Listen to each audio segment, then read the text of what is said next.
আসসালামু আলাইকুম প্রিয় দর্শক, welcome to my channel cooking with সীমা।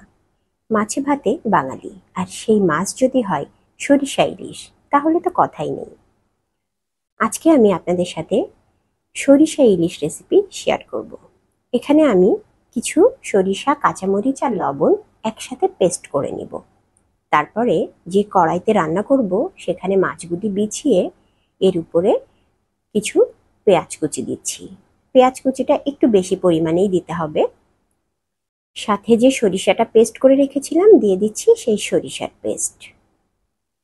একটু হলুদ দিব আর দিব সামান্য একটু লবণ। আমি লবণ দিয়ে সরিষাটা পেস্ট করেছিলাম, এই জন্য লবণটা একটু কম দিতে হবে। আমি সরিষা ইলিশটা সরিষার তেল দিয়ে রান্না করি, সাথে একটু সয়াবিন তেল মিশিয়ে দিই। তো আমি কিছুটা সরিষার তেল দিয়ে নিলাম, এখন সামান্য একটু সয়াবিন তেল দিব।